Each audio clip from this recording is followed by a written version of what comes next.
Seigneur. Il y a eu des humains dans des prisons qui étaient liés et renfermés dans cette prison alors qu'ils adoraient le Seigneur. Avec une forte louange, il n'y avait même pas des instruments. Alors que leurs mains étaient même liées, il n'y avait pas moyen de frapper. Comme c'était la louange du fond de leur cœur, les chaînes pouvaient se briser. Une puissance descendant, les portes de l'enfer se brisaient.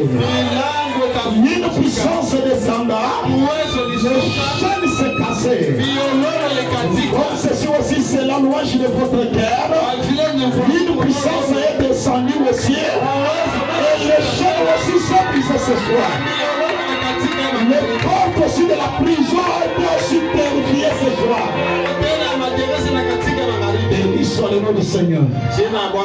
Notre écriture habituelle est là. 1 Corinthiens 15, je vais lire juste le 53e, 54e verset.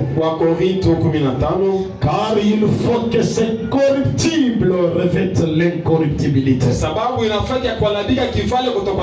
Que ce mortel revête l'immortalité. Or, quand ce corruptible aura revêtu l'incorruptibilité, que ce mortel aura revêtu l'immortalité, alors s'accomplira la parole qui est écrite. La mort a été engloutie en victoire. Sur les pères des lumières ajouter la bénédiction à sa propre parole. Alors que vous êtes assis, je suis dans Hébreux chapitre 6e. Les 6 premiers versets. Non, les 3 premiers versets. C'est pourquoi, laissant la parole du commencement du Christ. Donc je crois, Louis, c'est comme des fois sur ce verset, je l'aime plus que celui-ci. Écoutez ce que Louis Second lui dit. J'avais une autre tradition qui m'avait plu ici, c'est Saint-Martin là. Alors, il dit, c'est pourquoi laissant les éléments de la parole de Christ, tendons à ce qui est parfait, sans poser de nouveau le fondement du renoncement aux œuvres mortes, de la foi en Dieu, de la doctrine des baptêmes, de l'imposition des mains, de la résurrection des morts, et du jugement éternel. C'est ce que nous ferons si Dieu le permet. Et je termine avec 1 Corinthiens 13, c'est le 10e verset. Mais quand ce qui est parfait sera venu, ce qui est partiel passera ou disparaîtra. Lorsque le parfait vient, alors le partiel doit disparaître. Nous sommes dans la joie de nous retrouver encore cet après-midi. Comme vous avez encore refondé les efforts d'être avec nous ici. Nous sommes dans la joie, je continue avec notre pensée du et je pense que je vais un peu chuter aujourd'hui. Cette pensée est vaste. Je vais juste faire un point virgule. J'en viendrai peut-être dans d'autres sujets avec cette même pensée. Je ne sais pas comment m'y prendre, mais je vais un peu introduire ceci. Hébreux chapitre 6, prêcher le 8 9 1957. C'est la prédication que Fabien a prêchée. Au paragraphe 269. Maintenant, si vous avez ceci à l'esprit, il dit ici que ce type de réforme cause la mort. ce type de réforme la cause la mort. Paul a dit, laissant les éléments tendant à ce qui est parfait, posant les éléments de Christ, sans poser de nouveau les fondements du renoncement aux œuvres mortes. Donc nous mettons de côté les éléments de la doctrine de Christ, mais sans introduire une autre nouvelle doctrine de renoncement de ces œuvres-là. De la foi en Dieu, des doctrines du baptême, de l'imposition des mains, de la résurrection des morts, du jugement éternel. Ce type de réforme cause la mort. Voilà les termes exacts. Voilà en vérité ce que Paul a écrit. Voyez-vous ce qu'il essayait de faire? Alors toutes ces choses, comme les baptêmes, l'un est baptisé en arrière, l'autre en avant, l'autre au nom du Père, Fils et Saint-Esprit, l'autre au nom de Jésus, l'un comme ceci, l'autre comme cela. Et toutes ces différentes petites choses au sujet des baptêmes et de l'imposition des mains, mettez tout cela de côté. Ces réformes, le fait de réformer, parce que ce sont des œuvres mortes. Vous voyez, il parle d'une autre catégorie de gens. Ce sont des gens maintenant matures. Les gens qui ont atteint une certaine maturité, qui ne sont pas restés toujours sur les éléments élémentaires, sur des choses terre à terre. Je n'aurai pas le temps de lire, mais cette écrit, j'avais déjà enseigné au-dessus ici. Premièrement, les histoires de la divinité en Jésus, il dit toutes ces choses-là, c'est vrai, mais l'essence est là de côté. Il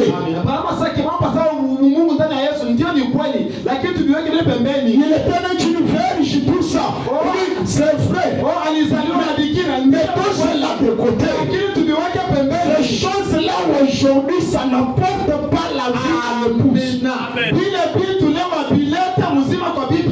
Insister sur les baptêmes dehors, sur notre position de main, ces choses-là c'est bien, mais ça ne produit pas la vie aujourd'hui. Aujourd'hui, le parfait est venu. Lorsque le parfait est venu, ces œuvres mortes, ce sont des choses que moi, prédicateur, je peux faire. Je vous baptise, je vous impose les mains. Ce sont des œuvres mortes. Renonce donc les choses là de côté. Maintenant, courons vers le parfait. Il dit, éloignons-nous de cela. Étendons à ce qui est parfait. Vous posez la question. Vous comprenez? Maintenant, écoutez ce qui fait que l'église ne prospère pas. Et l'église ne progresse toujours pas à cause de ces choses. L'église du message ne progresse pas. Je vous ai dit qu'il y a maintenant des pentecôtistes qui prêchent maintenant avec William Branham derrière leur chair. Oui. Témoignez de ce que tu as fait avec Branham. Maintenant, nous aussi, les croyants de Branham, après aussi de prêcher les mêmes choses que eux aussi prêchent là. Répentez-vous. Soyez baptisés. Vous impose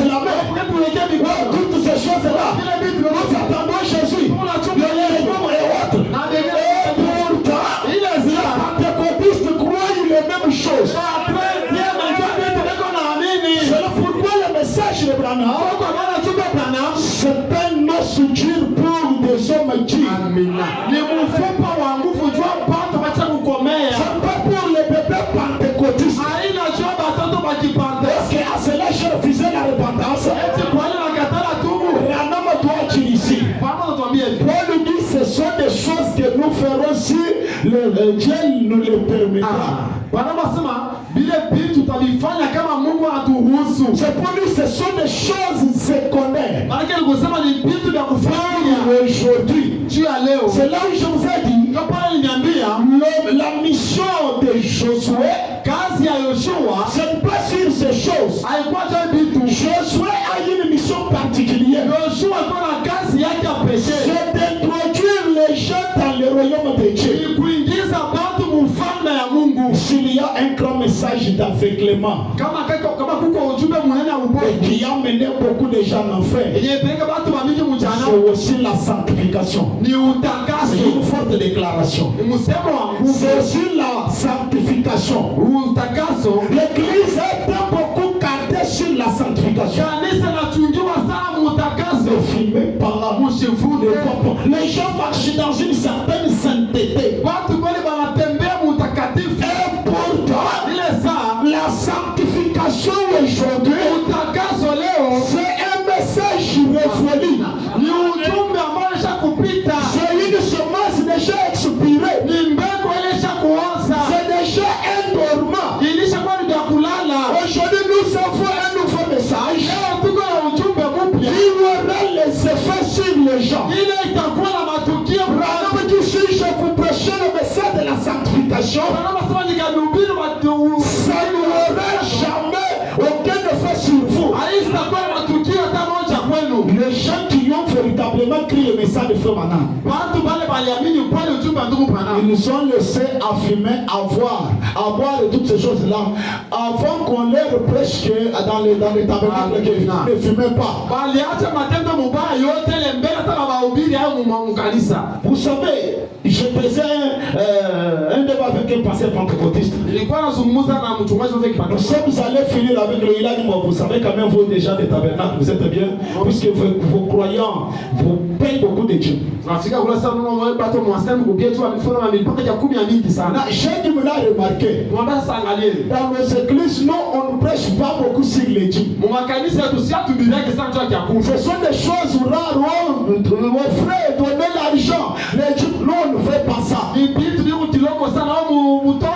dans vos églises, ça, c'est une symphonie. C'est une chanson de tous les jours. Donnez l'argent. Ces gens-là ne payent pas ça. Mais non, il est question d'amener quelqu'un à la révélation. La parole du jour amène dans la personne la justification. Amène la personne la sanctification. Amène dans la personne le baptême du Saint-Esprit. C'est ça qui fera le message dans la vie de la personne. Mais quand vous recommencez toujours à insister sur des choses terre à terre, on tarde l'église sur ces choses-là. Pendant que l'église est invitée dans le monde mystique, dans les dimensions surnaturelles, mais elle ressent quoi là-dessus? Abraham, personne n'avait enseigné à Abraham comment payer la dîme. Et lorsqu'il est entré en contact avec Melchisedec, la révélation a fait comprendre à Abraham qu'il devrait payer la dîme. Lorsqu'un homme pénètre la phase de la révélation, la parole se vit en soi. Ce n'est pas quelque chose que l'homme est en train de forcer. Alors, comme l'église aime beaucoup ces histoires-là, c'est pourquoi il ne progresse progresse pas. On les regarde dans le mouvement pentecôtiste. Les dons, le mouvement des dons, pas des dons. Et quand les dons opèrent, on dit non. Aujourd'hui, Dieu est avec nous. Automatiquement, croyez que Dieu est avec ça. Il est avec tous ces pentecôtistes. Puisqu'ils nous ont aussi des dons authentiques. Les pentecôtistes ont les dons authentiques. Mais je dis quand j'étais à Kawamalaba, un pentecôtiste m'a dit le message a été authentique. Mais l'église aussi du message est en train de freiner aussi là-dessus. Bon, nous sommes une église de réveil. Quel est le réveil? On appelle cela, il y a un réveil dénominationnel. L'épouse a reçu un réveil. Quelque chose dans l'âme. Le réveil de l'épouse est déclenché par les sept tonnerres. C'est une divinité dans l'âme. C'est l'omnipotence dans l'âme. Pour que les malades soient guéris, ça ne demande pas juste des prophéties. Ça ne demande pas juste des visions. La parole parlée, rétablisse les gens sur le champ. Les pentecôtistes ne peuvent pas vivre ce domaine-là. Dire aux malades que ma parole peut vous rétablir. Il faut toujours chercher à les amener. Il y a même un jeune homme qui était venu me voir là. Il a commencé une œuvre. Alors il est venu me donner les rapports. Nous sommes sortis. Vous savez, Dieu nous a beaucoup aidé avec la guérison divine. Alors nous donnons des enveloppes. Comme une conduite, je ne sais pas de la guérison. Puisque la plupart des gens là, ils viennent nous prier, sont guéris, ils retournent. Alors il faut leur donner quelque chose, ils donnent aussi les $10, les $20 là, pour aussi faire avancer l'œuvre de Dieu. J'ai dit, mais ce n'est pas différent avec ceux qui vendent des pommes et de l'eau. Vous êtes en train de faire quelque chose. Je dis ça, ce n'est pas le message de Frère Branham. Le message de Frère Branham, c'est le troisième poule. Le troisième poule, englobe tout. Tout là, ce sont des éléments terre à terre dans le troisième poule. Mais voilà, l'église est encore ici. Et l'église ne prospère toujours pas à cause de ces choses. C'est ça qu'ils essayaient de faire. L'église hébraïque primitive essayait de dire, j'ai été baptisé par immersion, j'ai eu ceci et cela, toutes ces choses-là. C'est là les branhamistes aussi sont restés là-bas. Quand ils viennent là, qu'est-ce qu'ils croient là-bas? Qu'est-ce qu'on ne doit pas croire? Les doctrines et autres là, c'est pour les bébés dans la foi. L'église, l'épouse a une capacité de capter le son de la trompette. J'entre dans un tabernacle par un sens quelconque. Ça me prouve que ça c'est la maison de Dieu. J'entre dans un tabernacle, je trouve ça c'est juste un mouvement que l'homme est en train de se fabriquer. Comme on vous a mené nulle part, c'est pourquoi vous avez les transferts. D'un tabernacle à un autre. Il dit maintenant mettez tout cela de côté. Oubliez cela. Mais alors a-t-il dit que nous ne devrions pas le faire. Maintenant écoutez ce qu'il a dit à ce sujet. C'est ce que nous ferons, Dieu le permet. Et l'original dit la même chose. C'est ce que nous ferons si Dieu nous le permet. les baptêmes, l'imposition des mains et autres. Mais cela n'est pas parfait.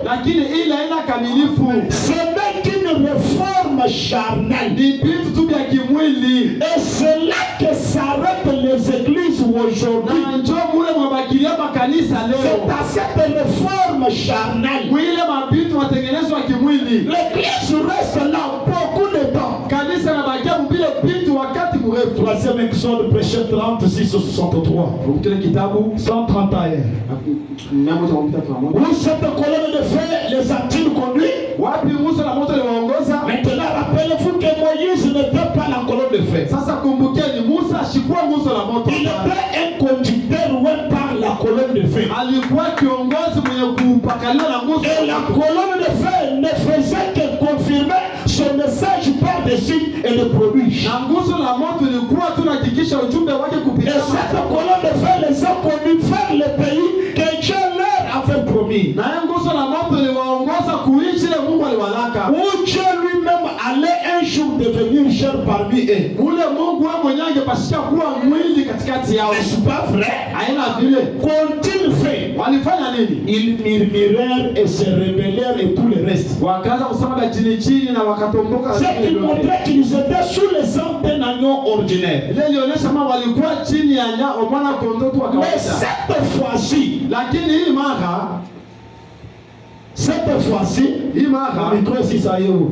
moi je dis les choses comme si l'on ne suit pas Dieu. Gloire à Dieu. Cette colonne de feu, et nous voyons parmi nous, cette colonne de feu nous conduira jusqu'au millénium. Il retournera vers son peuple pendant ce glorieux règne de millénium. Moi je ne suis pas dans le millénium. Le millénium c'est dans le temps. C'est déjà passé pour moi. J'ai des écritures fabriquées que je n'entends pas le millénium. Le millénium c'est le 7e âge. C'est le repos. C'est dans le temps on compte. L'église est déjà dans le 8e jour. Le 8e jour c'est le retour au premier jour. Le retour est déjà terminé. Pendant que l'église passe dans le millénium, cette colonne de fer retourne chez Israël. Je suis en train de préparer un sujet sur les deux apogées de Frère Branham. Oui, tout à fait. La termination de cela. Frère Branham a eu des missions. Et chaque mission avait son apogée. Le premier apogée du ministère de Frère Branham, la première mission commença depuis 1933 sur la rivière Oyo. Lorsque l'ange lui avait parlé, cette mission a pris presque 7 ans. Il est 9 ans, quelque chose comme ça. Non, de 33 jusqu'à 37 comme ça. 38. Maintenant, vers 37, 38, il y a eu une inondation des États-Unis. Il y a eu maintenant l'annonce de la deuxième guerre mondiale. Vers les 39, 1939. Pendant ce moment, l'onction où l'ange quitta Frère Branham. Branham dit c'était l'apogée de mon premier ministère. Pendant ce moment, l'ange est retourné chez les Juifs. Quand est-ce que l'ange doit retourner chez les Juifs? C'est pendant que l'église est dans le millénium. Branham dit que la deuxième guerre mondiale c'est avec le but. C'est un Dieu qui conseille Israël pour qu'Israël retourne dans sa patrie. Et Dieu ne peut pas traiter avec des nations en même temps. C'est pourquoi l'ange avait quitté Branham. Pendant ce moment, est parti. Maintenant, cette période a pris 7 ans. Si vous comptabilisez. De 1939 à 1946. Car la deuxième guerre mondiale s'est arrêtée dans cette année. Alors 7 ans, c'était l'âge qui était retourné terminer la dernière semaine dans les 70 semaines de Daniel.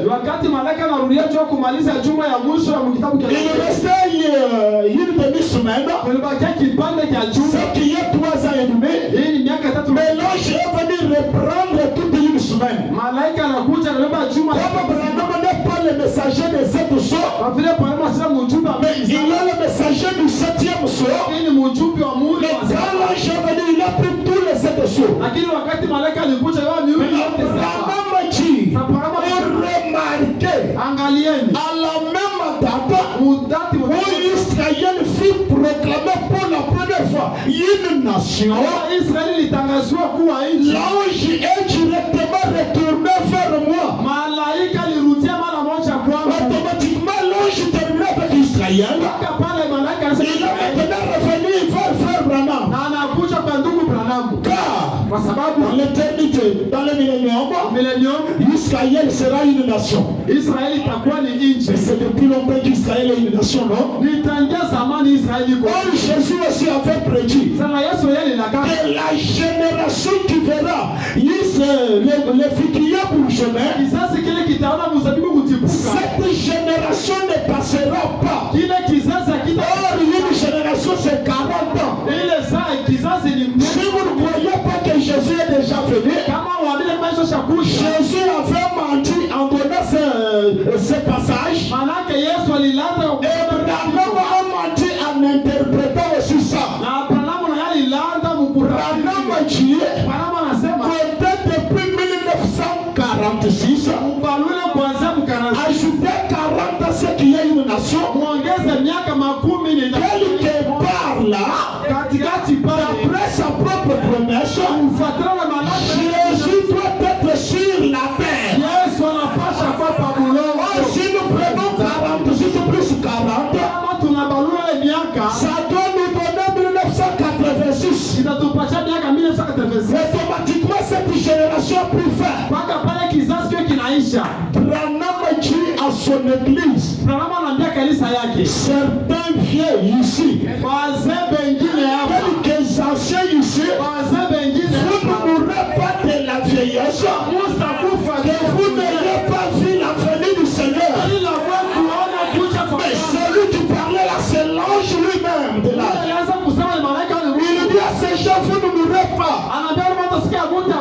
Ces gens-là sont déjà décédés. Vous voulez dire que Branham avait menti?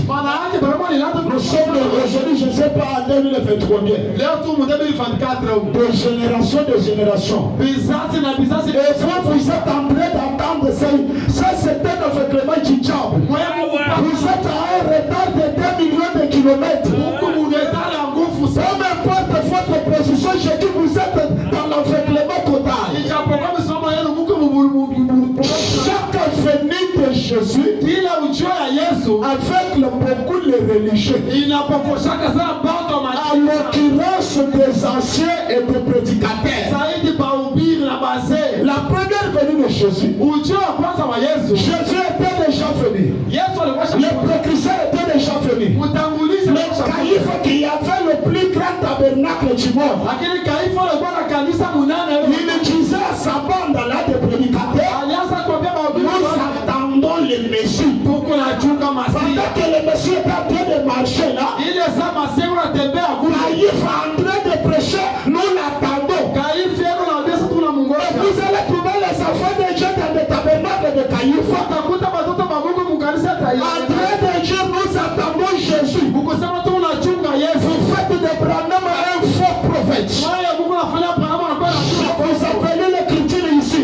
Branham dit la venue de Jésus sur la scène pendant que le 7e ange est sur la terre. Ça serait l'évidence que cet homme c'est un véritable prophète de Dieu.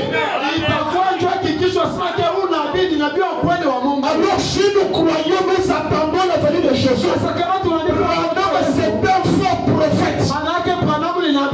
Il a échoué sa mission. Je ne vais pas donner une seule écriture. J'ai donné la deuxième. Branham a dit, de la même manière que Jean-Baptiste était sur la scène, et que le Messie aussi est venu, le second précurseur de la seconde venue doit être aussi sur la terre lors de cette venue-là. Voyez-vous que Branham c'est notre Jean-Baptiste. Jean-Baptiste n'a pas connu la mort avant que Jésus ne vienne. Sinon Branham a raté à sa mission. Pasteur, vous voulez dire que Jésus est venu, nous sommes en train de mettre au monde. On vous a dit que quand Jésus viendra, il viendra avec la stérilité. Oh, pasteur, tout n'a pas suivi. Yesu atakuwa tutaoa tunazaa na watoto tena na makazi mhudumia mpaka hivi. La première référée, les Juifs ont aussi pensé à ça. Celui qui nous délivrera, quand il nous viendra, nous serons libres. Je ne peux pas dire que même Jean-Baptiste était bouleversé. Le Messie est venu, il devait rendre Israël libre. Jean-Baptiste a été mis en prison. Il a commencé à réfléchir. Est-ce que cette affaire c'est vrai? J'avais commis une erreur peut-être. Le Messie est déjà venu. En prison. Comme les pasteurs vous disent là. J'ai dit aussi ça. Il a appelé ce prédicateur. Allez un peu bien interroger cette affaire. C'est Jacques qui a dit aux gens voici l'agneau de Dieu. J'envoie encore aux gens. Allez demander si c'est lui bien qu'on entende une autre personne. Les Juifs ont pris les Écritures pour montrer aux Pierre qui croyaient à la venue de cet homme comme nous. Que vous croyez les mensonges. L'Écriture disait ici, afin que le Messie ne vienne, Élie doit venir premièrement. Et à la voix d'Élie, les liens arrivent, seront relevés, les montagnes seront aplanies. Pierre, est-ce que tu crois cette écriture?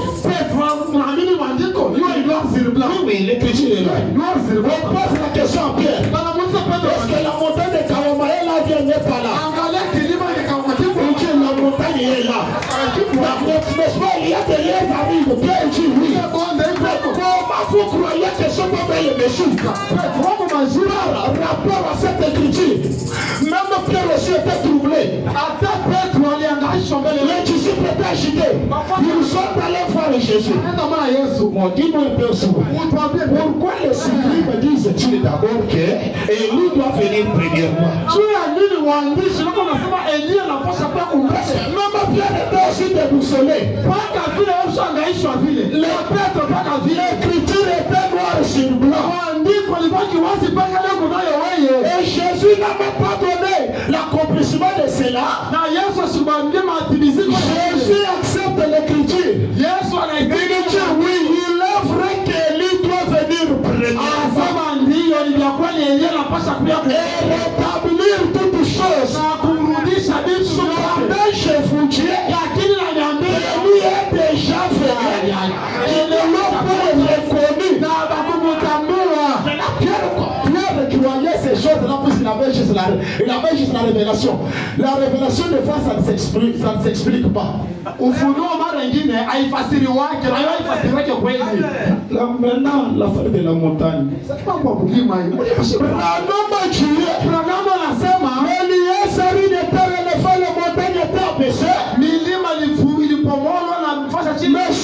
pas de la manière dont elle s'attendait. Donnez-moi le 7e son. Amenez-moi le livre de 7e Nous allons lire Branham. Branham dit, cela s'était accompli. Ce accomplissement. Comme les promesses sont accomplies, c'est pas de la manière dont vous vous attendez là. Quand Jésus viendra, il n'y a pas la souffrance. Nous ne sommes pas dans la souffrance. Nous ne sommes pas dans la douleur. Puisque la promesse de l'épouse, ce n'est pas pour ces 5 sens. Les 5 sens n'est qu'une seule promesse. Tu sers à la poussée. Mais l'homme qui est concerné, c'est l'homme de l'intérieur. L'enlèvement, ce n'est pas pour les 5 sens. La Bible qui est le sang et l'eau n'hériteront pas les royaumes des cieux.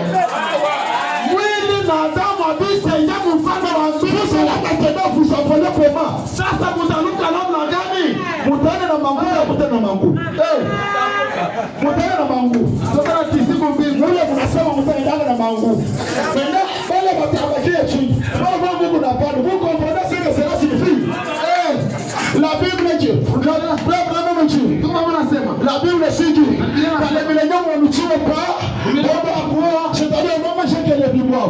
Les bibois, vous allez les semer là-bas. Je vais vous donner les détails à bibois. Ce sont des enseignements catholiques.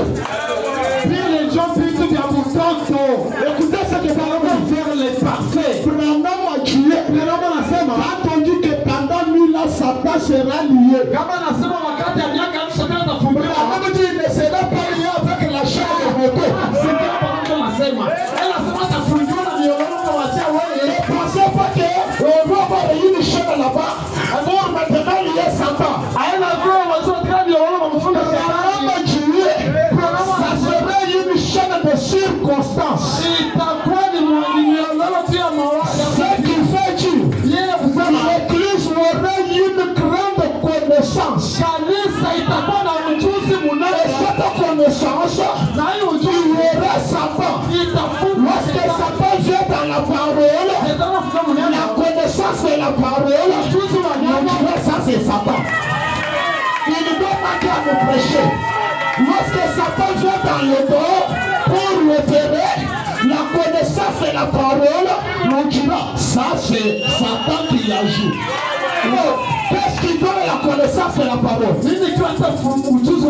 Daniel dit, le livre qui était scellé, c'est lui révélé qu'au temps de la fin, plusieurs les liront, et la connaissance augmentera. L'Église, nous avons reçu la compréhension distincte de la parole. Il y a beaucoup de choses que Branham a dit dans une fausse compréhension. C'est une fois Branham dit dans le 6e saut. Lorsque Dieu a révélé la parole, j'ai compris que ma première compréhension était fausse.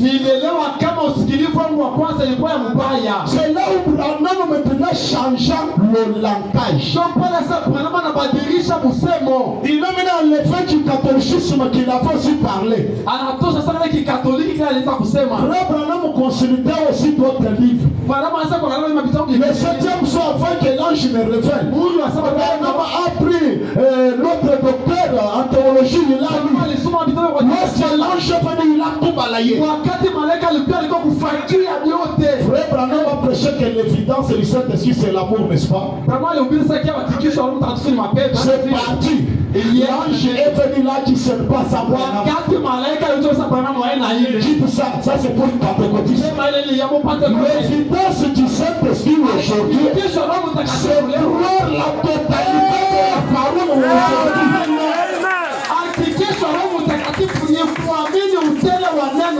L'amour, même les païens ici ont un grand amour de se donner la cigarette, même s'ils ne se connaissent pas. Combien j'ai de sorciers qui me soutiennent ici? Majibu bananipatia manguo bananishia balozi bila choke huyu dada yangu ni mchao. Vous voulez dire qu'elle a l'amour?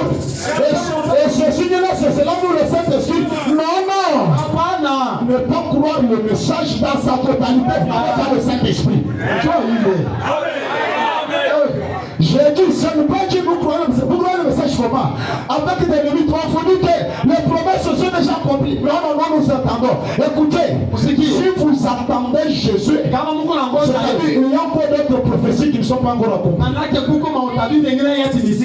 Il a fallu qu'il y ait quelqu'un qui va venir vous prêter Jésus. Lorsque le frère de Franck est mort ici, j'ai entendu qu'un pasteur sincère, un pasteur qui a une très grande église à balcon, il s'est repenti. Il a dit, mes frères, j'ai prêché beaucoup de mensonges. D'après ce que Ewen Franck nous avait dit, je croyais que Jésus viendra trouver que Ewen Franck sur le champ de mission. Lui a dit que la promesse est lui qui est le serviteur fidèle que le maître viendra trouver. Maintenant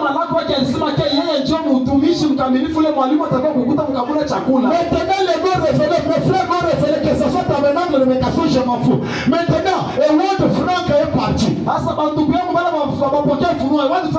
est maintenant votre serviteur fidèle?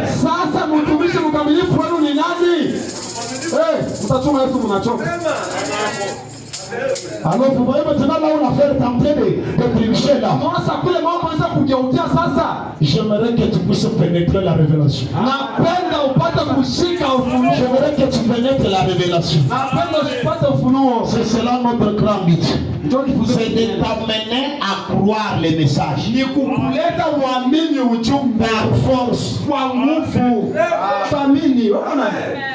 Ces enseignements, s'ils font fuir les gens, je veux même que tu fuis encore. Il y a là qui vont rester. Écoutez ce que frère Maman déclare. Vous qui attendez la réception des morts. Je suis dans le message qui se cache et se révèle dans la simplicité. Les grands livres. Maman déclare au paragraphe 379. Et puis, quand ils disent que les tombes vont s'ouvrir, comment les tombes vont-elles s'ouvrir? Je n'ai pas le temps d'approfondir comme j'aurais voulu. Et il faut que j'en parle. Vous voyez, juste pour faire voir la simplicité de Dieu. C'est calcium. C'est le potasse. C'est ce qui compose notre corps ici. Et tout. Tout ce qu'il y a en vous. Comme matériaux, ça nous donne qu'une cuillerée. Lorsque vous mourrez, tout ce qui est toi là, ça fait du sous, ça devient comme dans une cuillerée. Ce qui arrive, c'est que ça redevient l'esprit et vie. Je n'ai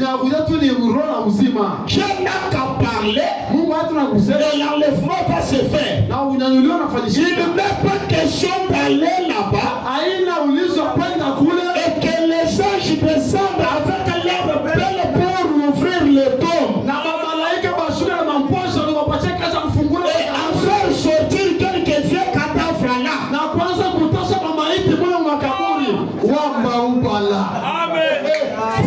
Matumuri tafunguka, wafa watalamuka, matumuri tafunguka. Hapa, unajua kiungo matumuri leo hivyo ni manyumba yetu. Leo manyumba yetu. Donc, batanabisha manyumba yetu. Nani, unataka kufungua mjomba mara hizo anaanza kukreze. Kwa hiyo matumuri ngine banaweka maibo ya mbeto ya yusa.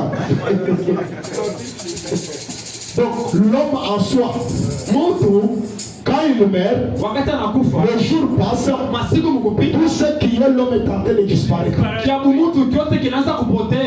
les eaux, tout ça disparaît.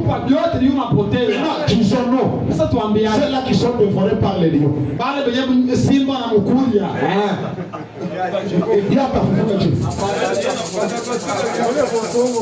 Simba na mkola na moto na yeye anakula tena ule simba. Atafufuka je. Kuna namba jinsi mpesa.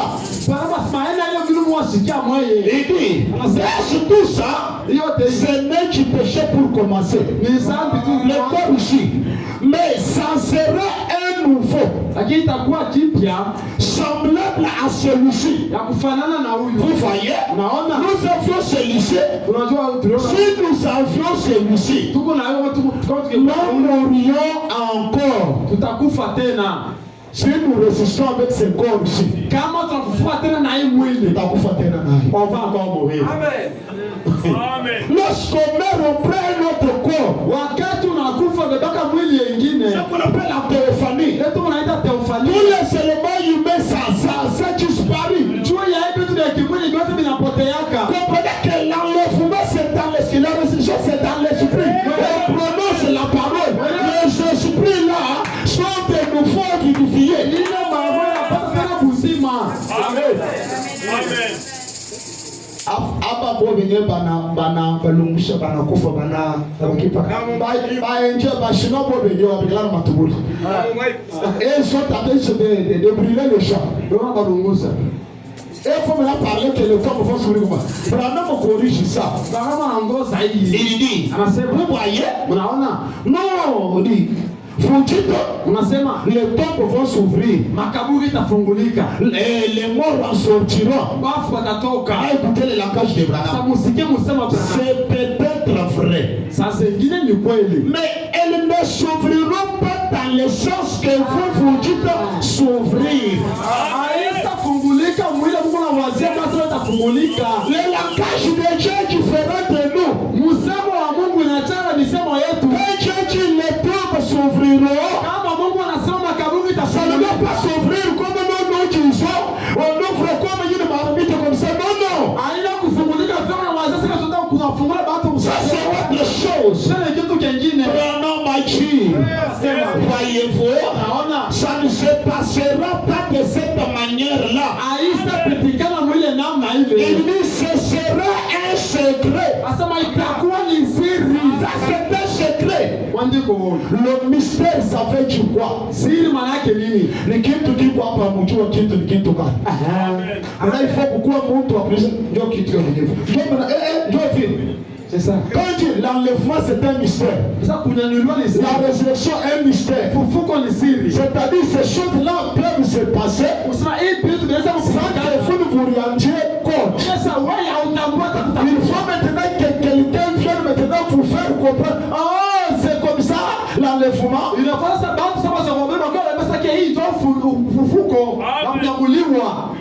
Amen. Et surtout, vous savez, ça a beaucoup un message de pauvre.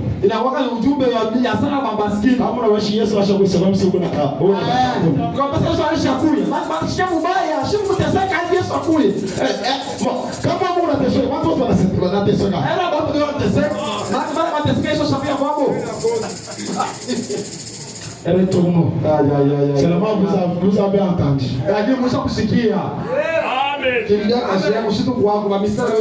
On vous a pas dit que moi je crains pour Dieu la vérité. Vous ne savez pas. Cette colonne de feu nous conduira au millénium. Il retournera vers son peuple pendant ce glorieux règne de millénium. Après cette exode, là nous vivrons avec lui éternellement. Il a toujours la parole du Père.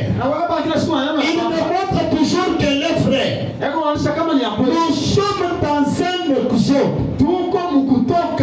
Et dans un instant, on va partir et arrêter les bandes magnétiques. Oh mes amis, mes frères, dans ceux qui sont présents et ceux qui suivront les bandes, laissez-moi vous dire en tant que votre frère et citoyen du royaume de Dieu, sortez, venez dans cette exode. Troisième exode, c'est ce que je vais encore lire ici. Car tous ceux qui resteront dans l'exode passé porteront la marque de la bête. Amen. quelque chose. C'est pas si ça sera mal saisi. Nous allons digérer ça. Donc on doit quand même vomir, non? Oui. Les premières choses, c'était avec qui? Moïse. Deuxième action avec qui? Jésus. Pour ceux qui restent dans les deuxième action,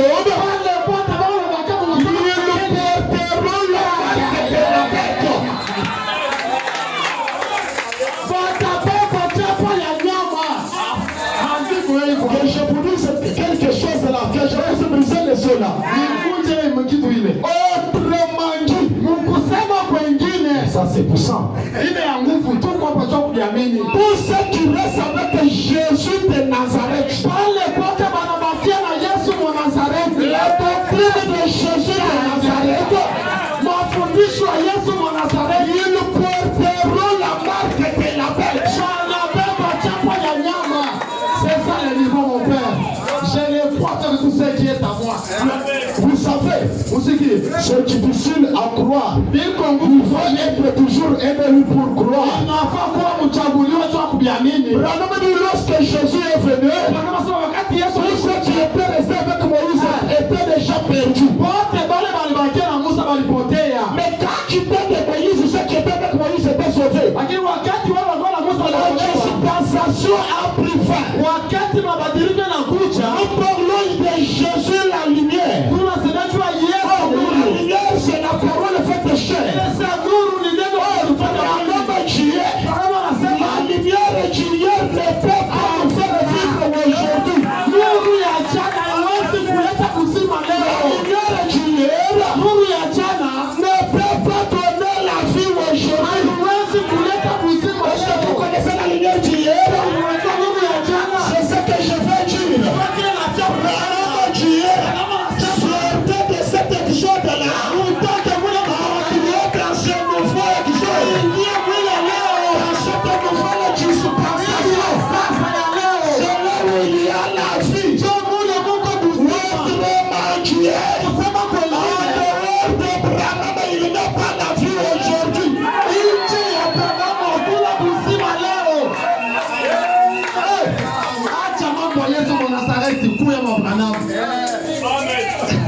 Il y a une sœur qui fait la tête comme ça.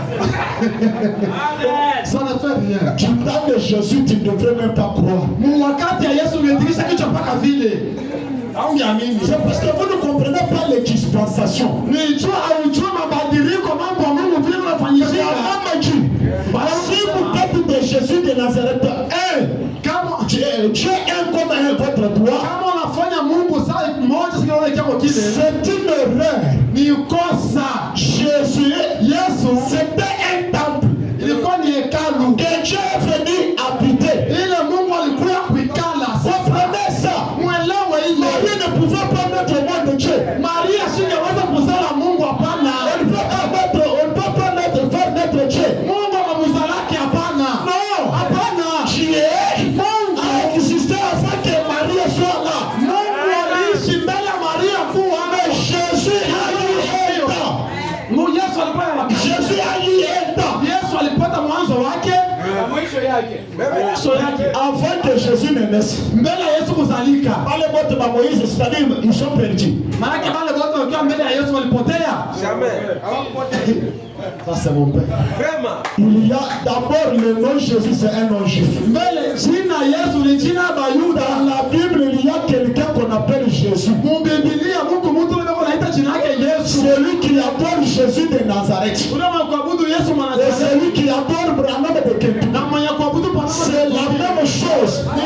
Ce sont des idolâtres. Moi, je n'adore pas Jésus de Nazareth. Je n'adore pas Branham de Kentucky. Mais j'adore le Seigneur Jésus-Christ. La parole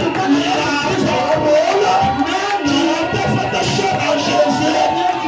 La parole qui a été faite chair à Branham.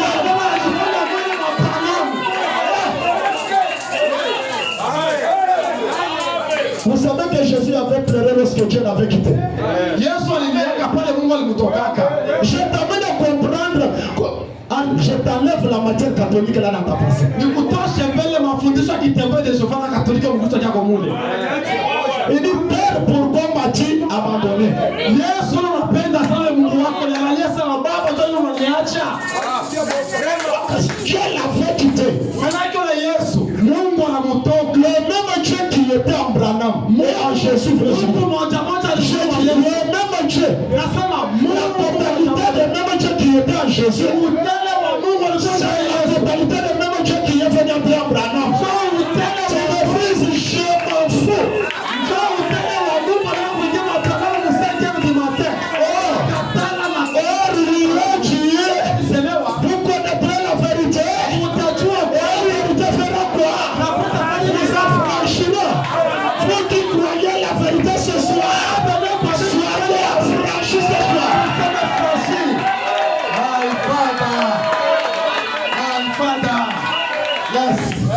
Si vous êtes bébé dans la foi, quand vous apprenez que je tiens le service, ne venez pas.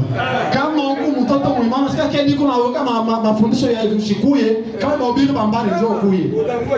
Donc quand il y aura des ministres et des missionnaires, vous viendrez. Kama tusikia sasa kuwa bambari watambuya wakuye. Hivi funga mshipa. D'abord Dieu merci, il n'y a pas cette sœur-là. Comme à Malambula, une sœur, la femme de Chanda, était venue dans une mauvaise période. Là maintenant, elle a dit, mais elle est allée voir le chef. On lui dit, pasteur, on n'a pas mis. C'est marqué, on ne sait pas comment. C'est une on fait une période de mobile. Frère Branham Achi, il dit, car tous ceux qui resteront porteront la marque de la bête. Sortez de Babylone. Sortez de cette confusion. Sortez de ce système. Servez les dieux vivants. Et laissez venir ce glorieux l'ange de l'alliance. Laissez venir ce glorieux l'ange de l'alliance. Jésus-Christ. Laissez cela venir sur vous. Maintenant, il a une colonne de feu. Dans la même forme où il était autrefois quand il conduisait le premier exode. Où il conduisait le deuxième exode. Et il est dans le troisième exode. Écoutez cette déclaration 133. Que fait-il au premier exode? Il le fit sortir d'un pays naturel vers un pays naturel. La colonne de feu vient pour un exode. Il a fait sortir Israël de l'Égypte vers Canaan. Le deuxième exode, qu'est-ce qu'il est venu faire? Il le fit sortir d'une condition spirituelle vers un baptême spirituel du Saint-Esprit. C'était le but du deuxième exode. Maintenant, aujourd'hui, le troisième exode. Aujourd'hui, il les amène du baptême spirituel du Saint-Esprit directement dans les pays éternels du millénaire et du glorieux au-delà. Notre message, c'est faire quitter les gens de baptême du Saint-Esprit vers l'éternité. C'est ça. C'est l'exode. C'est-à-dire on ne doit pas rester dans le mouvement de baptême. Le baptême du Saint-Esprit, c'est un don. Le mouvement de don. C'est vrai, le baptême, Branham, tu peux être baptisé et mourir et partir encore en enfer. Aujourd'hui, le baptême du Saint-Esprit n'est pas suffisant. Il y a encore autre chose qui est ajoutée. L'Église doit entrer dans le royaume. C'est le temps de l'adoption. Dieu fait descendre la robe d'immortalité. L'homme peut aussi dire, le pouvoir du ciel et de la terre m'a été donné.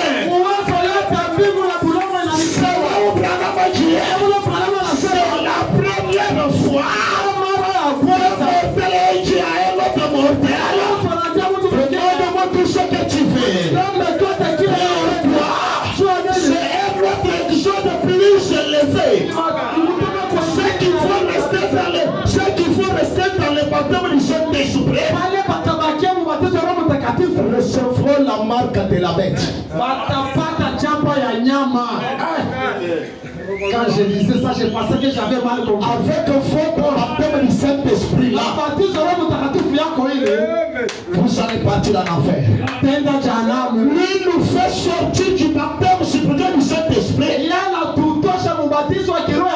Directement dans le pays éternel du millénaire et du glorieux au-delà. C'est la même colonne de fait par le même système. Le même Dieu qui a accompli les mêmes choses. Et la même parole qui a fait proclamer le premier exode a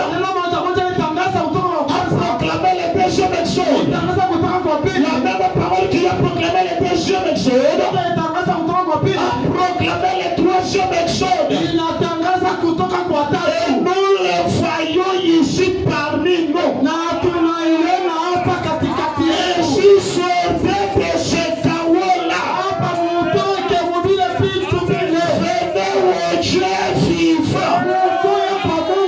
Venez à la parole. À la parole faite chair. Et aujourd'hui, il est dans notre chair. Venez à la parole faite chair. Et aujourd'hui, il est dans notre chair. Est-ce que les gens comprennent ça? Venez à la parole faite chair. Et aujourd'hui, il est dans notre chair. Autrement dit, bravo mon Dieu. Venez à moi. Car la parole est faite chair ici. Tu refuses ton affaire. Regardez, ces gens qui disent que moi je suis perdu. Unajua kama mimi naruhusu balozi badiloko anaweza kuniloko. Pale balozi anaweza kuniloko. Wewe na mimi nani kuwe? Wewe mu verite. Wewe na mimi mkweli ni nani? Unatumia sere bana muloka ni faut très élevé. Mais là on sait que mimi na mshikili passer bro. Eko perdu. Unajua kama na kuloka mrozi wa koti ya keushi hivi.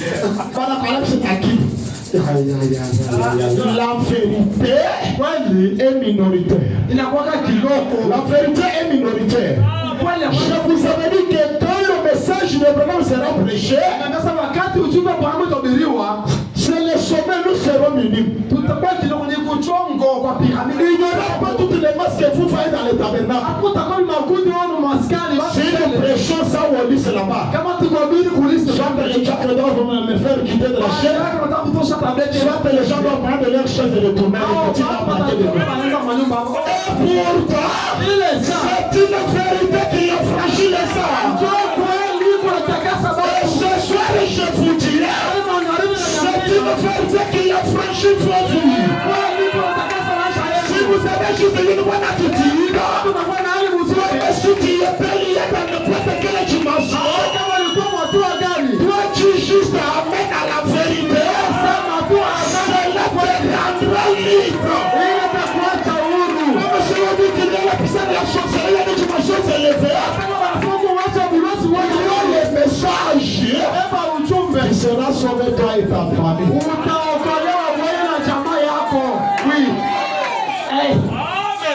Frère Branham a dit, quand Jésus a dit, si vous ne mangez pas ma chair et boire mon sang, vous n'avez pas la vie. Branham a dit, Jésus n'avait pas donné l'interprétation, car ça ne les concernait pas, ça concernait un autre âge. Si tu as besoin d'écriture, toi, demandez-moi, je vais te... D'abord, les gens ici, j'ai déjà lu ça. L'âge de manger la chair des fils de l'homme, c'est cet âge. Avaler les livres.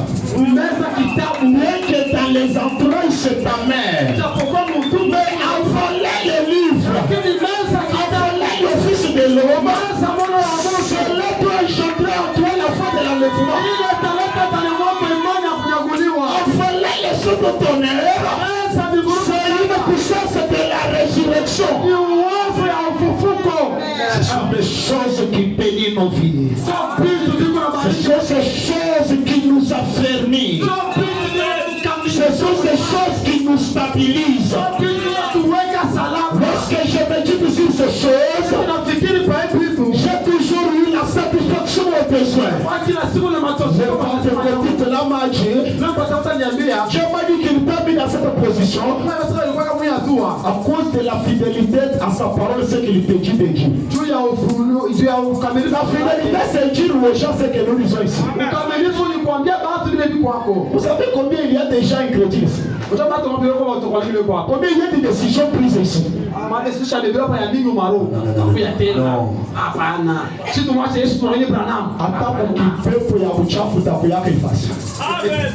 Kipepo kia uchafu kitakukamata, kinakufuruka, unabeba kuja jusqu'à ce que tu viendras utakuya.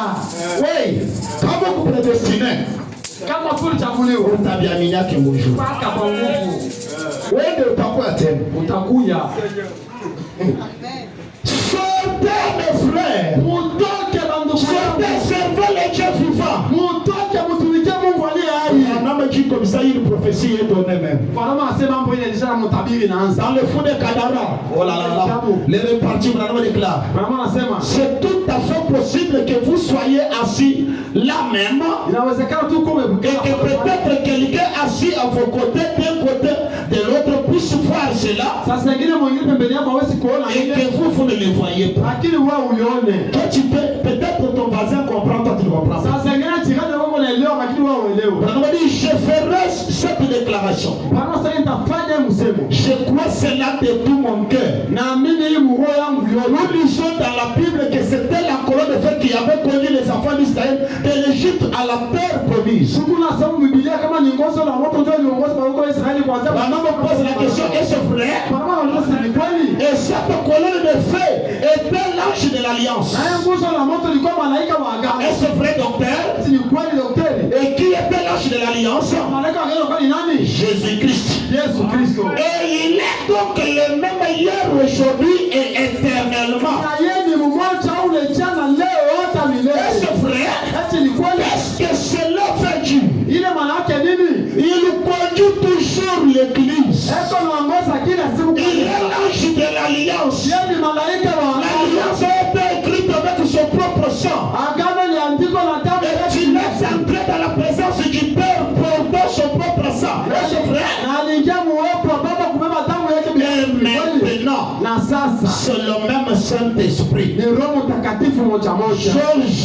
Gilasine a dit, c'est comme une lumière émeraude brillant avec des flammes vacillantes comme ça. Pendant qu'elle tournoyait sans cesse comme cela, on dirait qu'elle décrivait un cercle en tourbillonnant. Cela semblait donc avoir cette grosseur. Probablement cette épaisseur pratiquement. Chaque soir, franchement, maintenant même, je peux vous assurer maintenant que pendant que je prêche aujourd'hui au mortel, en tant que mortel, que cela n'est pas à 5 pieds de là où je me tiens maintenant. C'est vrai. Eh bien, la façon dont ça se passe le soir, pour maintenant utiliser cela, je me soumets à cela. C'est tout. Et j'ai une façon de m'y prendre, de me soumettre, pour que moi, je ne puisse plus là siwezi kuwa pale, et que c'est cela qui est là. ikuwa paka yenjwa kwe pale. Voyez, naona moi je me mets hors du chemin, mimi najiutosha tu nje ya njia, et cela entre, na ile inaingia, et cela ne peut pas rester longtemps sur moi, na ile huwezi kukaulia sana juu yangu, parce que kwa sababu ni cela pourrait bien, ingeweza, je ne sais pas ce qui arriverait, sijua kile kingeweza kufika, mais après lakini kisha cela se retirera. ile inatoka. Je peux savoir que cela est très près de moi. Naweza kujua kama iko karibu yangu, Cela se trouve quelque part. hiyo inapatikana nafasi. Oui, je peux entrer, je peux je peux être en train de parler aux malades. Hawezi kuwa unasema kwa wagonjwa. Oui, peut-être que je sens encore cela venir comme ça. Sasa ngine nasikia inakuja hivi. Cela va tout simplement descendre sur moi. Ile inaweza tu kushuka juu yangu. Et c'est alors que les visions apparaissent. Na ndio pale maoni yanaonekana. Puis cela va encore quitter. Tupa itatoka tena. Puis je peux m'entendre parler. Naweza kujisikia kusema. Mais je ne sais pas ce que je vais dire. Sijui nini niko nasema. C'est donc ainsi que ça se passe. Comme nous avons parlé le matin, comment le troisième pour le Raoupé. On doit voir une manière de s'y prendre. C'est quelque chose dans l'inconnu. Une puissance qui vient sur l'homme. Mais l'homme doit aussi savoir comment s'y prendre. Il doit s'abandonner. Lorsque cela s'installe, ça doit agir. L'homme n'est même plus là. Là, c'est l'incorruptibilité qui est même sur ce qui est corruptible. Mais Branham a dit, cela me quitte encore à un moment. Si cela restait longtemps, je ne sais pas ce qui va arriver. Mais en fait, seulement il dit, je resterai tout un fou. C'est le point étonnant.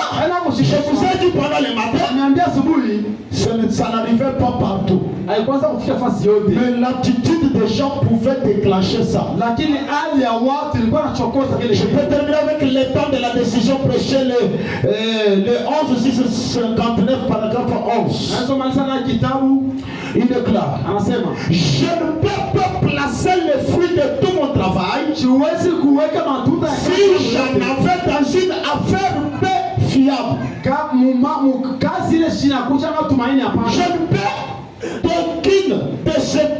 Je ne veux d'aucune de ces petites organisations qui ont surgi ici et en ces derniers jours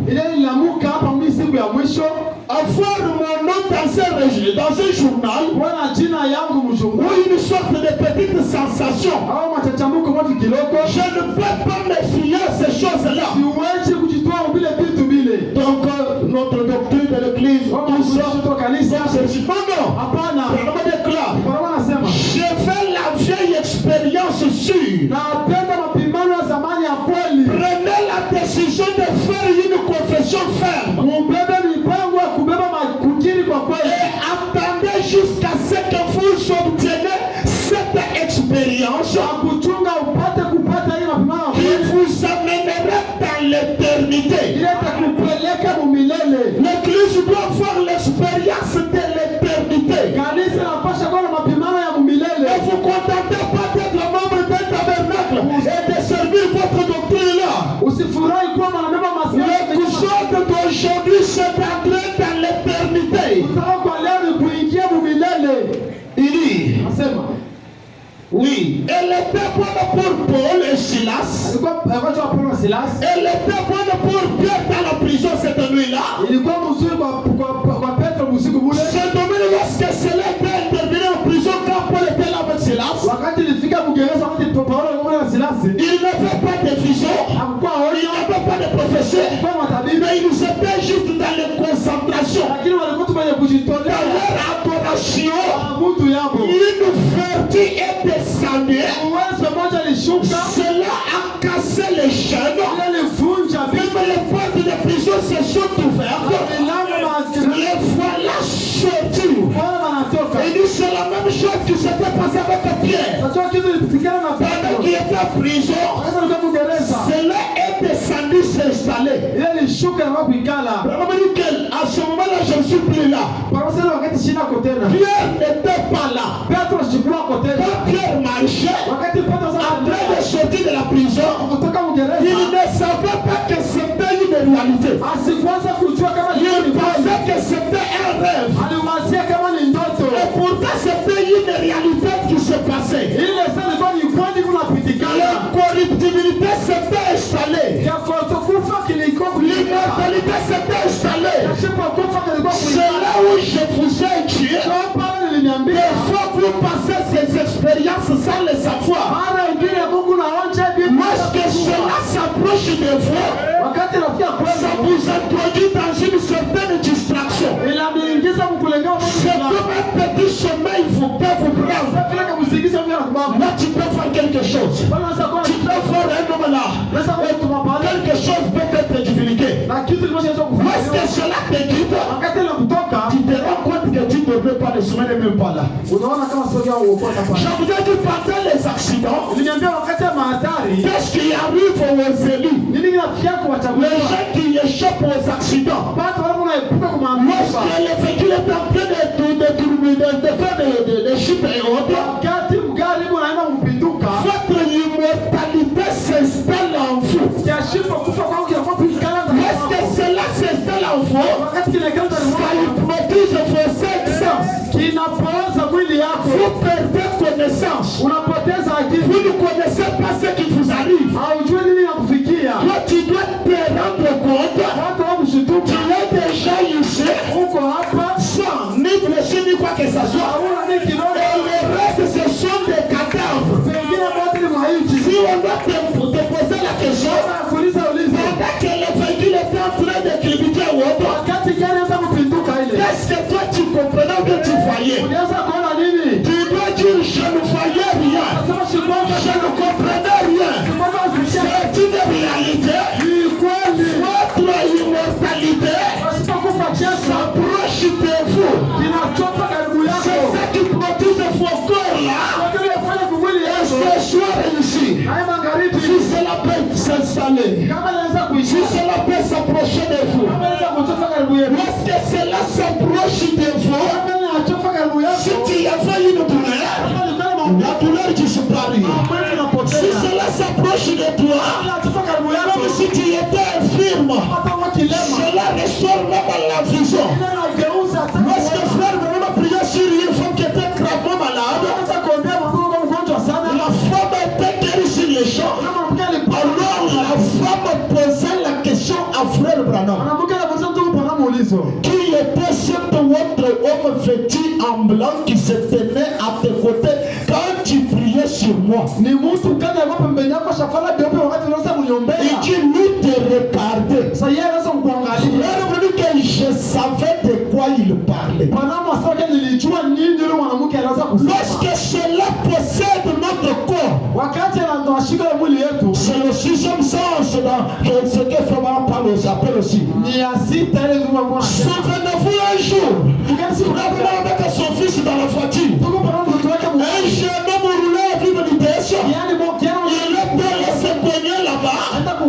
Il était maintenant coincé entre deux véhicules. Alors le véhicule était même abîmé.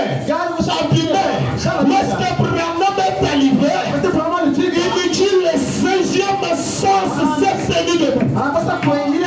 C'est quelque chose qui intervient. Branham n'a pas imposé la main. Branham n'a pas prié. Il a commencé à contourner le véhicule. Il contournait le véhicule.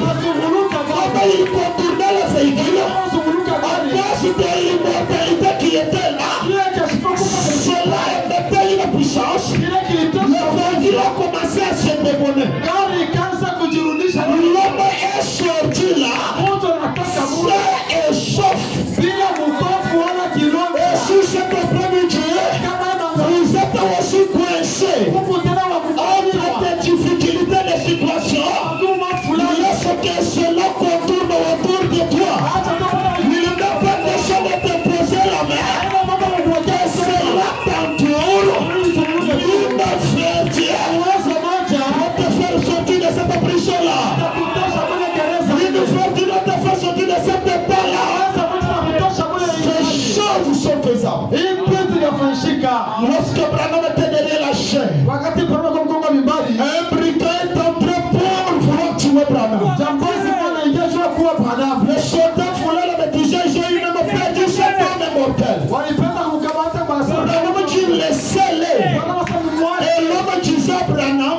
Hypocrite.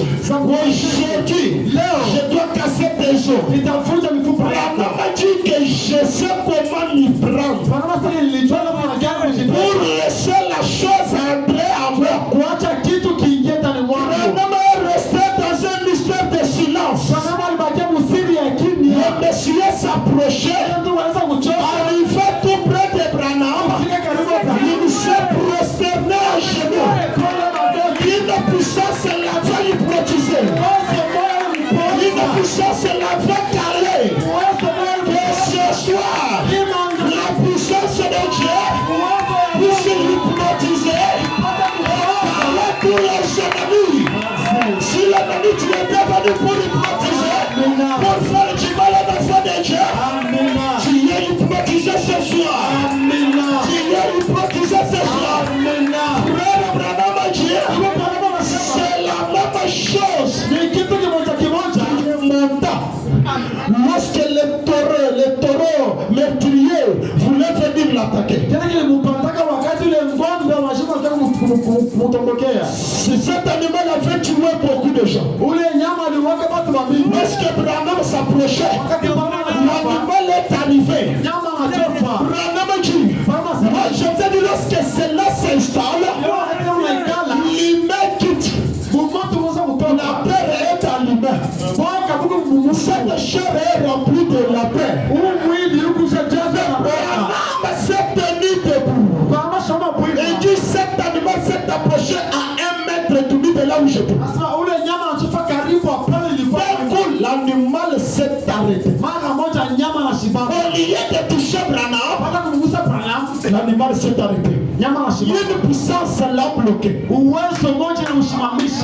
puissance l'a bloqué. Branham a parlé à cet animal. Je ne savais pas que tu es ici. Retourne mon ami te reposer. J'ai vu cet animal faire demi-tour. Je l'ai vu rentrer là-bas. Ça c'est au-delà des 9 photos. C'est un mystère de silence. Ce soir, la colonne de fer est faite de nous. Il nous fait entrer dans le royaume. Et dans le royaume, nous sommes des juges et des rois. Les juges traitent des lois, des sanctions, leurs paroles sont valides. En qualité des juges. Et des rois dans le royaume mystique de Christ. La même puissance qui avait bloqué cet animal, qui avait hypnotisé cet animal, qui avait calé cet homme-là, que cela le fasse sur vos ennemis. Que tout ennemi qui se lèvera après ce service, une puissance puisse le bloquer. Que chaque ennemi qui se lèvera, la puissance qui est dans le ciel de tonnerre, la menace prosternaire, la menace prosternaire, à te dire que tu es fils de Dieu, à te dire que tu es fils de Dieu. Pourquoi le ciel de tonnerre est apporté une puissance à l'église? Vous êtes dans l'âge où on ne peut pas encore vous amputer. Après avoir entendu ceci, que personne ne puisse vous amputer. La foi vient de ce qu'on n'a pas. La foi vient de ce qu'on n'a pas. Quand vous avez entendu ceci, qu'aucun ennemi, même au service, même si c'est votre chef, celui qui va se lever pour te combattre, votre porte-parole, puisse les faire rejeter, puisse les bloquer, puisse les caler. Et je te dis, je te prophétise, si tu bloques à l'œuvre, vouloir enfouter la foi de Dieu, dans sa parcelle, on va te ramasser toi. Si tu laisses les faire, il y a même Dieu qui a fait calmer l'animal, il y a même Dieu qui a fait calmer le feu,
master. Huyu ni kama fulani. Voyez l'émissaire qui a toujours été ici. Il s'était beaucoup caché. Le soir, on peut dire master. Ces derniers temps, beaucoup de messages m'ont été donnés. C'est toi qui es cité là-dedans. Je savais que tu étais toujours caché. Tu prends votre forme. Afin que la voix t'étonnait. Comme tous les mystères sont dévalés. Tous les ennemis aussi sont dévalés. Tous les ennemis sont dévalés. Vous êtes dépourvus de la puissance. Le mystère des fils de l'homme. C'est la descente de la pierre des frères. Cette pierre qui s'est détachée de la montagne. C'est le secours de qui me met. Le Seigneur a écrasé la statue. Ce soir, cette pierre descend. Vous allez écraser. Toute statue du diable.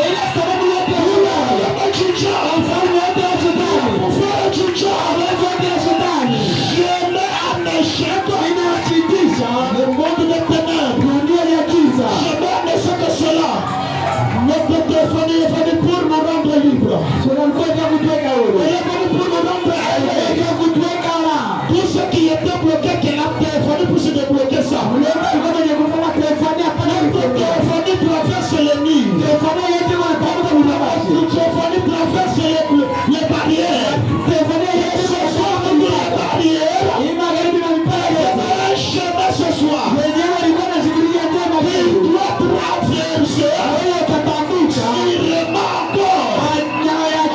Vous donnez plus de vous ce soir. Je vais pour pousser qui est là, vous êtes là. Il est fait comment là, vous êtes là. Il est fait comment là, vous êtes là. Il est fait comment là, vous êtes là. Toute la puissance est la captive. La puissance du diable.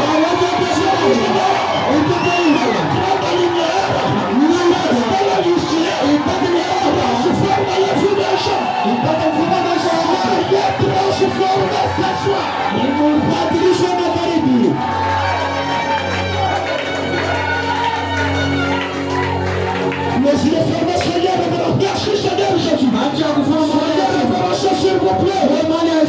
Soyez révérents, les yeux fermés.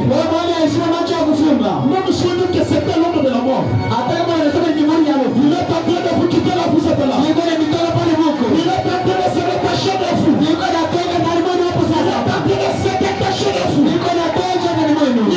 Il est en train de s'éloigner de vous. Merci Seigneur Jésus-Christ. Merci Seigneur Jésus-Christ. Je réclame votre famille. Je réclame cela ce soir. Que votre famille s'installe en vous maintenant. Que votre famille vous accompagne. Sur cette terre. Merci Seigneur Jésus-Christ. Alléluia. Alléluia. Si tu es venu malade, et surtout que tu es nouveau, tu t'attendais qu'on te pose la main. J'en avais promis. Tu peux t'avancer. Mais je crois du fond du cœur. Une puissance a écrasé la puissance du diable dans cette auditoire. Je crois du fond du cœur. Où les malades sont guéris ce soir. Tous les maladies sont guéris ce soir. Je crois du fond du cœur. La délivrance s'est opérée ce soir. Le masque de vieillesse ont été déchirés ce soir. La puissance de la stérité a été brisée ce soir. Merci Seigneur Jésus-Christ. Merci Seigneur Jésus. Il est merveilleux. Il a brisé les sépations. Pour nous positionner. Pour nous montrer l'autorité que nous avons. Petit groupe. Puisque votre Père a trouvé pour vous donner le royaume. Le royaume de Dieu dans vos mains. Dirigez. Assis, je disais. Régner.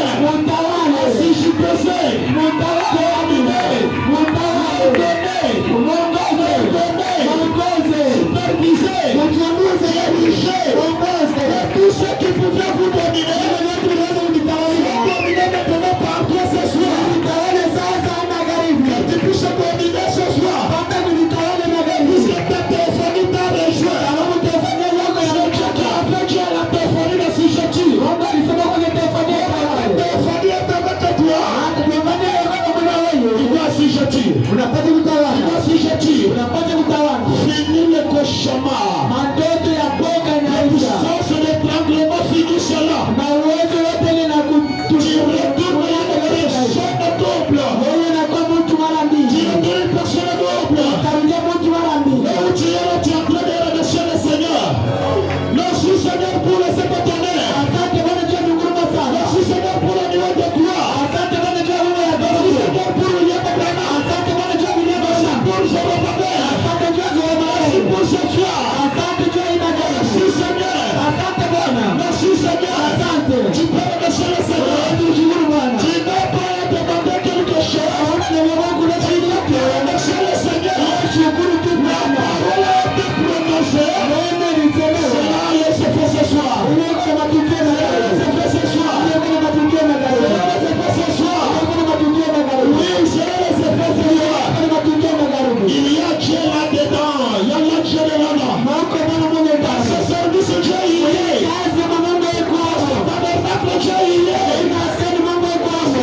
Prière, Dieu y est. Maombi Mungu yuko hapo. Dieu est ici, ici ce soir. Mungu hapa Il inakaribia. a délivré la vie ce soir. Il a guéri les gens ce soir. Il a positionné les gens ce soir. Il a délivré les gens ce soir. Dieu y est. Dieu a son message. Dieu a son tabernacle.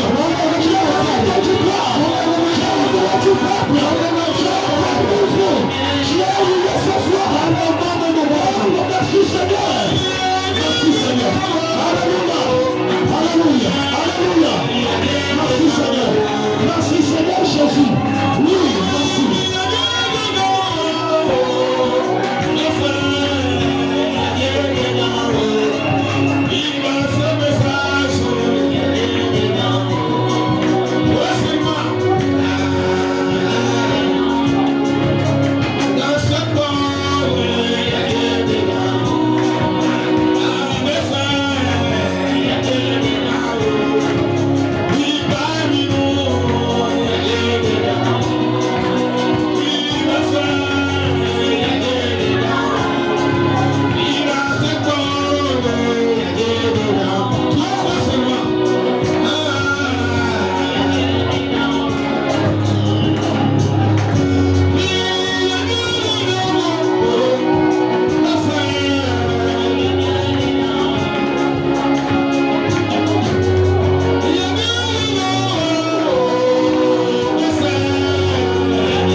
C'est une soirée de donner des solutions aux gens. Hii ni magharibi ya kupatia majibu kwa watu, De décanter des situations. ya kumaliza matatizo De yote, donner des solutions aux êtres humains. ya kupatia majibu kwa wanadamu. Croyez-vous que ce qui est prêché, c'est l'exacte vérité? Unaamini ke yote yalihubiriwa ni ukweli? Croyez-vous que mon parole peut avoir des effets sur vous? Unaamini ke mmesema yote na watu kuwa na matukio juu yenu? Il y a une grande requête dont tu veux que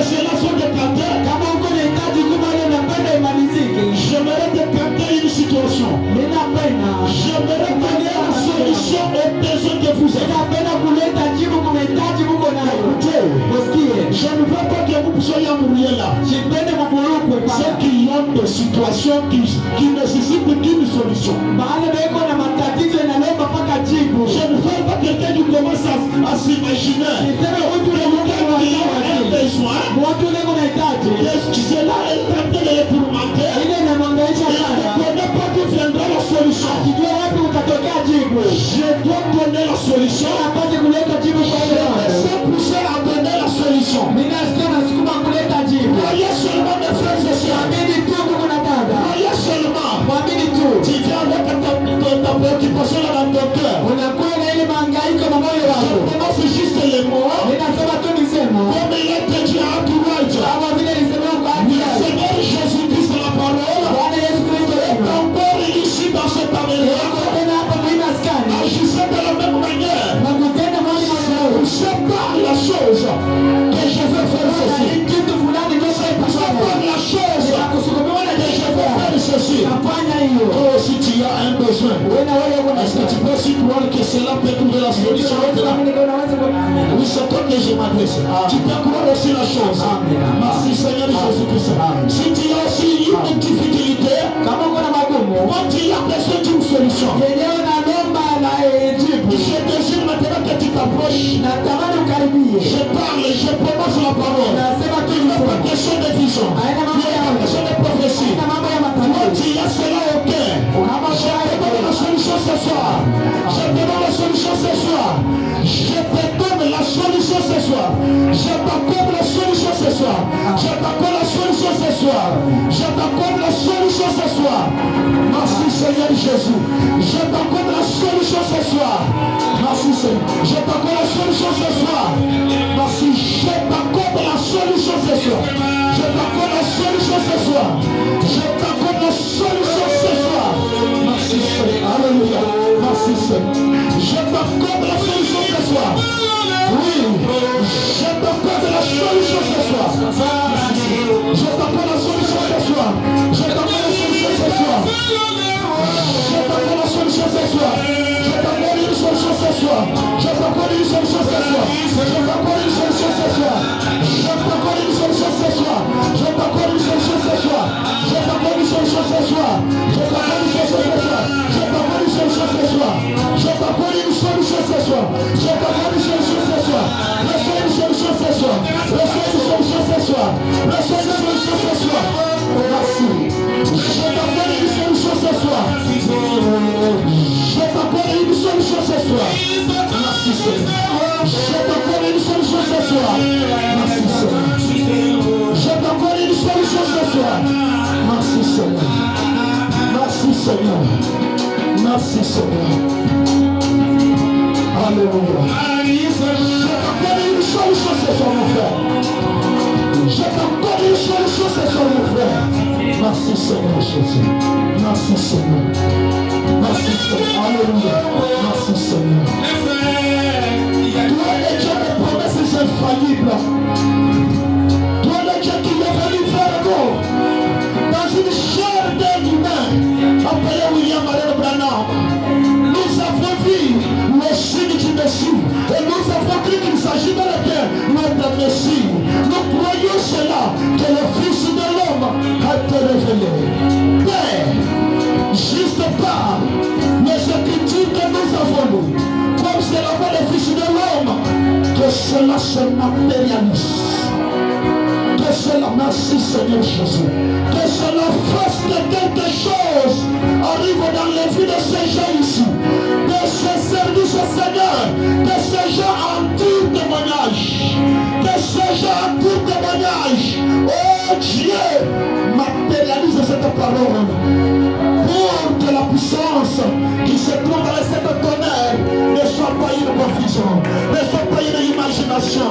Lorsque ces gens, Seigneur, en fait de mettre une expérience, un témoignage, mais alors que j'ai déjà débloqué les situations qui étaient bloquées, alors que je leur ai déjà donné la solution. Souviens-toi de l'alliance que tu as faite avec moi. Souviens-toi de ce que tu m'as dit, Seigneur. Alors, pour que ces gens sachent que cette alliance est vraie, pour que ces gens sachent que nous sommes en train de traverser, Seigneur, de l'eau sale, nous avons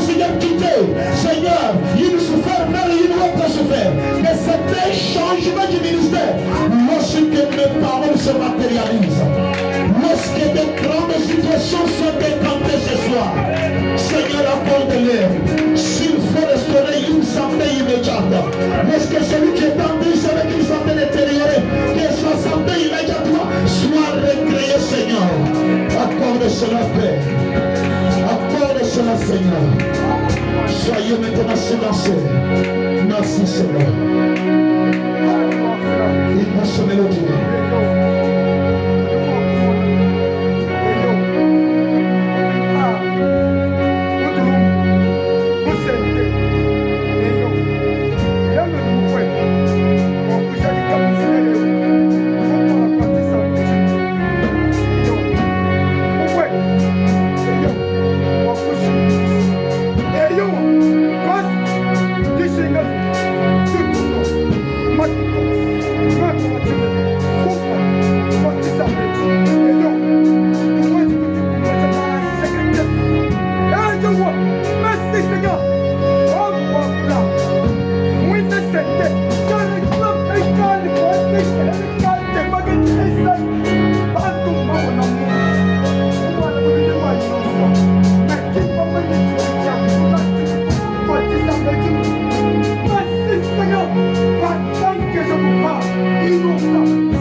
Le ministre va s'en occuper.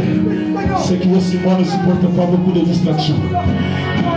Donc vous êtes toujours dans cette état, je vous demanderai tous de vous tenir debout maintenant. Alors que la solution était déjà donnée. Tu ne devrais pas être avoir des soucis encore. Là où tu es là, tu peux surveiller maintenant la douleur, la maladie. Tu peux surveiller ce qui t'avait tourmenté là. Tu peux essayer cela. Je crois une puissance à donner la solution à cela. Je crois que tu n'es pas censé sortir avec la même douleur. Merci, Seigneur.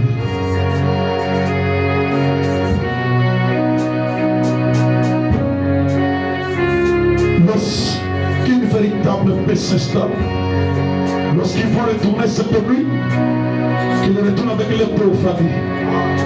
Si cette famille avait erré en l'air, sang et là, ce soir, j'ai invoqué cela. C'est la Seigneur, j'ai mis cela à leur côté. Qu'ils rentrent avec leur famille. Enfin, Seigneur, de régler tous les problèmes qu'ils vont trouver dans leur maison, Seigneur. Que leur téléphonie, Seigneur, soit active, qu'elle agisse, qu'elle démasque, Seigneur, les ennemis qui venaient leur tourmenter, Seigneur. Lorsque ces gens passent les expériences, de ces jours, que ce soit les jours, Seigneur, où Père, leurs tonnerres ont été couronnées, leurs sceaux ont été brisés, qu'ils puissent en avoir des effets bénéfiques, Seigneur. Alors que je bénis leur chemin de retour, leurs sacrifices, leurs offrandes, tout ce qu'ils ont fait pour toi, et tous les services, Seigneur, et toute l'équipe, Seigneur, qui était dès jeudi avec mon Seigneur, toutes les nuits, Seigneur, à la montagne, Seigneur, et tous ceux qui se sont consacrés, tous ceux qui ont soutenu encore ce service, lorsque ce service soit un service inoubliable, Seigneur, lorsqu'ils puissent en rendre témoignage. Alors que je demande cela, croyant que tu as exaucé ceci, dans le nom du Seigneur et Sauveur, Jésus-Christ, nous en tous. Amen.